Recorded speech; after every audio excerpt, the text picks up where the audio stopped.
இப்போ வந்து dependency preserving decomposition என்னன்னு பார்ப்போம். அதாவது டிபெண்டன்சி ப்ரிசர்விங் டீகம்போசிஷன்னா ஒரு ரிலேஷன்ஷிப் தந்திருப்பாங்க, அதை நம்ம வந்து மல்டிபிள் டேபிள்ஸாக டீகம்போஸ் பண்ணுறோம். டீகம்போஸ் பண்ணதுக்கப்புறமா அதில் வர ஃபங்க்ஷனல் டிபெண்டன்சி வந்து நம்ம ரிலேஷனோட டிபெண்டன்சியோட மேட்ச் ஆகுதான்னு பார்க்குறோம். சப்போஸ் அப்படி மேட்ச் ஆச்சுன்னா அது டிபெண்டன்சி ப்ரிசர்வ் ஆகுதுன்னு அர்த்தம்.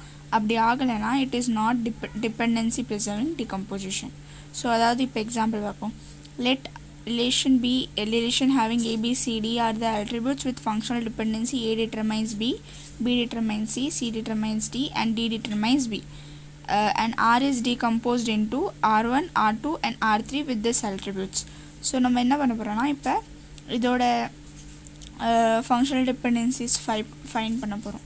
ஸோ ஃபஸ்ட்டு எப்போவுமே நம்ம ஒரு ரிலேஷனோட ஃபங்க்ஷனல் டிபெண்டன்சிஸ் ஃபைண்ட் பண்ணோன்னா நம்ம என்ன பண்ண போகிறோம்னா A determines A, அதாவது க்ளோஷர் எடுக்கும்போது A determines A, பியோட க்ளோஷர் எடுக்கும்போது B determines B. அதுமாதிரி பை டிஃபால்ட்டாக எதுவும் இல்லையா.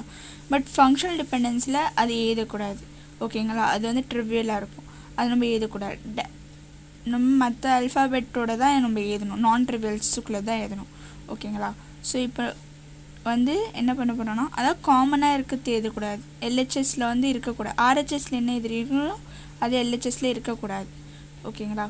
ஸோ இப்போ நம்ம என்ன பண்ண போகிறோம், இந்த ரெண்டு ஆட்ரிபியூட் தந்திருக்காங்க R1 டேபிளில். ஸோ இந்த R1 டேபிள் இந்த ரெண்டு ஆட்ரிபியூட் வச்சு ஃபங்க்ஷனல் டிபெண்டன்சிஸ் ஃபைண்ட் அவுட் பண்ண போகிறோம். ஸோ A வச்சு ஃபஸ்ட் சிங்கிளாக போகலாம். A வச்சு Bயை டிட்டர்மைன் பண்ணலாம், அதே மாதிரி Bயை வச்சு ஏயும் டிட்டர்மைன் பண்ணலாம், ஓகேங்களா. இது ரெண்டு எழுதிருக்குமா. இப்போ R2ஓட டேபிளில் பார்ப்போம். R2ஓட டேபிளில் பார்க்கும்போது B அண்ட் C தான் இருக்குது ஆட்ரிபியூட். ஸோ Bயை வச்சு C டிட்டர்மைன் பண்ணலாம் அண்ட் C வச்சு B கூட டிட்டர்மைன் பண்ணலாம், கரெக்டாக. R3யில் பார்ப்போம். R3லையும் BD இருக்குது. ஸோ B வச்சு Dயை டிட்டர்மைன் பண்ணலாம், Dயை வச்சு B டிட்டர்மைன் பண்ணலாம், ஓகேவா. இப்போ வந்து நம்ம என்ன பண்ண போகிறோம்னா இதில் எது ஃபங்க்ஷனல் டிபெண்டன்சி வேலிடாக இருக்குதுன்னு பார்க்கலாம். ஸோ நம்ம வந்து ஃபஸ்ட்டு ஏயோட க்ளோஷர் ஏயோட க்ளோஷர் வந்து எடுக்கும்போது B ஆட்டோமேட்டிக்காக வருது, கரெக்டாக. ஸோ இது வேலிட், இந்த ஃபங்க்ஷனல் டிபெண்டன்சியில் இருக்குது. அதே மாதிரி B டிட்டர்மைன்ஸ் A பார்க்க போகிறோம். ஸோ B டிட்டர்மைன்ஸ் A பார்க்க போகிறோம். ஸோ பியோட க்ளோஷர் எடுப்போம் இந்த ஃபங்க்ஷனல் டிபெண்டன்சி வச்சு. ஸோ பியோட க்ளோஷர் எடுக்கும்போது B வருது, ப்ளஸ் B வந்து C டிட்டர்மைன் வந்து Cயும் வருது. அப்புறம் Cயை வச்சு நம்ம Dயை டிட்டர்மைன் பண்ணுறோம். ஸோ Dயும் எழுதியிருக்கோம். So B, C, D R the attributes in the B closure, okay. So இதில் வந்து A வரலை, ஸோ இங்கே இங்கே A எழுதியிருக்கும். ஸோ B வச்சு A டிட்டர்மைன் பண்ண முடியாது. ஸோ இது எக்ஸிஸ்ட், அதாவது இது ஃபங்க்ஷனல் டிபெண்டன்சியாக இருக்க முடியாது. ஸோ ஒரே ஒரு ஃபங்க்ஷனல் டிபெண்டன்சி வந்து R1ல் A டிட்டர்மைன்ஸ் B மட்டும்தான். ஸோ அதேமாரி R2ல் வந்து எது வேலிடாக இருக்குன்னு பார்ப்போம். ஸோ B வச்சு C டைரெக்டாக இருக்குது பாருங்கள். ஸோ இது வந்து பியோட க்ளோஷர் எடுக்க வேண்டிய அவசியம் இல்லை. அதே மாதிரி C டிட்டர்மைன்ஸ் Bயா அப்படின்னு சொல்லிட்டு பார்க்கணும், இங்கே டைரெக்டாக இல்லை. ஸோ நம்ம ஃபஸ்ட்டு Cயோட க்ளோஷர் எடுத்துப்போம். ஸோ Cயோட க்ளோஷர் எடுக்க போது C இஸ் டிட்டர்மைனிங் D, ஓகேங்களா. D எழுதியாச்சு. அதே மாதிரி D வச்சு நம்ம B டிட்டர்மைன் பண்ணுறோம். ஸோ B எழுதியாச்சு. ஸோ B வந்து வருது இதில்.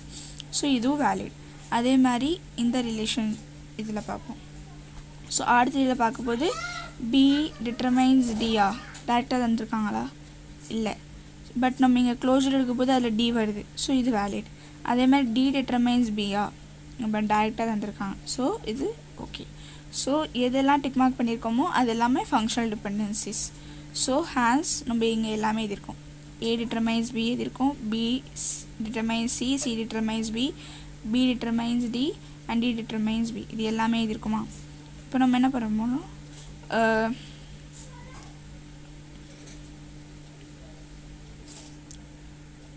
ஸோ நம்ம கிவன் ஃபங்க்ஷனல் டிபெண்டன்சியோட மேட்ச் பண்ண போகிறோம் இந்த டிபெண்டன்சியெல்லாம் இருக்கானான்னு சொல்லிட்டு. ஸோ ஈக்குவலாக இருந்துச்சுன்னா அது டிபெண்டன்சி ப்ரிசர்விங் டிகம்போசிஷன் தான். ஸோ இப்போ வந்து AB பார்ப்போம். AB டேட்டா தந்துருக்காங்க. ஸோ இங்கே டிக் மார்க் பண்ணியிருக்கோம். அதே மாதிரி BC இருக்கான்னு பார்ப்போம். BC இருக்குது, ஓகேங்களா. BC இருக்குது. அதே மாதிரி CB இருக்கான்னு பார்க்குறோம். CB வந்து இல்லை. Cயோட க்ளோஷர் எடுப்போம். Cயோட க்ளோஷரில் என்னென்ன அல்ஃபாபெட் வருது, D வருது. ஸோ C டிட்டர்மைன்ஸ் D, இதுவும் வேலிட். B டிட்டர்மைன்ஸ் Dயா, B டிட்டர்மைன்ஸ் Dயான்னு பார்க்கணும். ஸோ Bயோட க்ளோஷர் எடுக்கும்போது என்ன வருது, C வருது, D வருது. ஸோ B டிட்டர்மைன்ஸ் Cயாக இருந்தால் கூட அது ஓகே. ஸோ இது okay. D determines B D determines B is directly okay. So இது எல்லாமே பார்த்தீங்கன்னா இது ரெண்டுமே ஈக்குவலாக இருக்கா. ஸோ இது வந்து இந்த given functional dependency is a dependency preserving decomposition. ஓகேங்களா, இந்த இது வந்து dependency preserving decomposition தான். இப்போ இது ரெண்டாவது எக்ஸாம்பிள் பார்ப்போம். ஸோ இதில் வந்து FD என்ன தந்திருக்காங்கன்னா AB determines CD and D determines A. அதே மாதிரி டீகம்போஸ் என்ன பண்ணியிருக்காங்கன்னா R1 is decomposed into AD, R2 is decomposed into BCD. So அதே மாதிரி இப்போ நம்ம வந்து FD சேர்த்திக்கலாம். AD R1 டேபிள் என்னென்ன வரும், A determines D determines A. ஓகேங்களா. ஸோ இப்போ நம்ம வந்து இதில் வந்து என்னென்ன வேல்யூன்னு பார்த்துருவோம். ஸோ ஏயோட க்ளோஸ்டு எடுக்கும் போது A மட்டும்தான் வருது. ஸோ D வரலை. ஸோ இதுவும் இல்லை. ஸோ D determines A இங்கே டேரெக்டாக தந்திருக்காங்களா, எஸ் டேரெக்டாக தந்திருக்காங்க. ஸோ நம்ம இது ஓகே. அதே மாதிரி R2 ஓட BCDயோட அட்ரிபியூட் பார்ப்போம். ஸோ இதில் என்னென்ன FDs வரலாம். ஸோ நம்ம வந்து ஃபஸ்ட்டு சிங்கிள் எடுத்துப்போம், அப்புறம் டபுள் எடுத்துப்போம். ஓகேங்களா, LHSல. So B is determining CD, அப்புறம் வந்து C determining BD, அதே மாதிரி D determining BC. ஸோ ஏட்டோமா. அதே மாதிரி BC is determining D, BD is determining C, அதே மாதிரி CD is determining B. So இங்கே எல்லாம் எழுதியிருக்கோம், எல்லாமே எட்டுமா. இப்போ இதில் என்னென்ன வேல்யூடு பார்ப்போம். ஸோ ஃபஸ்ட்டு பியோட க்ளோஷர் எடுத்துப்போம். பியோட க்ளோஷர் எடுக்கும்போது B மட்டும்தான் வருது, இங்கே வேறு எதுவும் இல்லை B வச்சு டிட்டர்மைன் பண்ணுறது. ஸோ இது வேலிட் இல்லை. அதே மாதிரி சியோட க்ளோஷர் எடுப்போம். சியோட க்ளோஷர் எடுக்கும்போது C மட்டும் தான் வருது, இங்கே C வச்சு வேறு ஏதாவது வருதா, இல்லை. ஸோ இதுவும் இல்லை. டியோட க்ளோஷர் எடுப்போம். டியோட க்ளோஷர் எடுக்கும்போது D determines A வருது. So D determines D and A also. ஓகேங்களா. ஸோ DA மட்டும் தான் வருது, BC இல்லை. ஸோ இதுவும் இல்லை. அதே மாதிரி BCயோட க்ளோஷர் எடுப்போம். BCயோட க்ளோஷர் எடுக்கும்போது என்னென்ன வருது, BCயோட க்ளோஷர் எடுக்கும்போது BC மட்டும் தான் வருது. ஓகேங்களா. ஸோ இதுவும் இல்லை. BDயோட க்ளோஷர் எடுப்போம். BDயோட க்ளோஷர் எடுக்கும்போது BD வருது. அதே மாதிரி D வச்சு நம்ம ஏயும் டிட்டர்மைன் பண்ணலாம். ஸோ A இது இருக்கும். ஸோ இப்போ நம்ம வந்து AB வச்சு C கூட டிட்டர்மைன் பண்ணலாம். C இங்கே இருக்குது பாருங்கள், C. ஸோ BDAC இது எல்லாமே வருது. ஸோ இங்கே வந்து C வருது கரெக்டாக. ஸோ BD வச்சு C டிட்டர்மைன் பண்ணலாம், இது ஓகே. அதே மாதிரி CDயோட க்ளோஷர் எடுப்போம். CDயோட க்ளோஷர் எடுக்கும்போது CD வருது. அதே மாதிரி D வச்சு நம்ம A டிட்டர்மைன் பண்ணலாம். ஸோ A எழுதியிருக்கோம். ஸோ இது மட்டும் தான் வருது, B வரல. ஸோ இதுவும் வேலிட் இல்லை. ஓகேங்களா. ஸோ இப்போ இதில் வந்து D determines A and BD is determining C. இது ரெண்டு மட்டும் தான் FDs தந்திருக்காங்க, ஃபைனலாக வருது இந்த ரெண்டு டிகம்போசிஷன் வச்சு. பட் இன் கிவன் FDயில் என்னென்ன இருக்குது, AB is determining CD and D is determining A. So நம்ம வந்து ஃபஸ்ட்டு ABயோட க்ளோஷர் எடுத்துப்போம். ABயோட க்ளோஷர் எடுக்கும் போது இங்கேருந்து நம்ம க்ளோஷர் எடுப்போம், இந்த FDஸ்லேருந்து க்ளோஷர் எடுப்போம். ஸோ ABயோட க்ளோஷர் எடுக்கும் போது AB மட்டும்தான் வருது, பாக்கி எதுவுமே வரல. அதே மாதிரி டியோட க்ளோஷர் எடுக்கும்போது D வருது, அப்புறம் A வருது. ஓகேங்களா. ஸோ இப்போ நம்ம வந்து இங்கே என்னென்ன பண்ண போகிறோம், இங்கே செக் பண்ண போகிறோம். AB வச்சு CD வரலை இந்த க்ளோஷரில். ஸோ இது வேலிடாக இல்லை. அதே மாதிரி D வச்சு நம்ம A டிட்டர்மைன் பண்ணுறோம். ஸோ இது வேலிடாக இருக்குது. அதாவது இங்கே என்ன பண்ணுறோன்னா நம்ம FDயோட LHS எடுத்துக்கிறோம், அதோட க்ளோஷர் எடுக்கிறோம் with the help of D. இந்த டீகம்போசிஷன் ஃபங்க்ஷனல் டிபெண்டன்சி வந்துருக்குல்ல, அது வச்சு.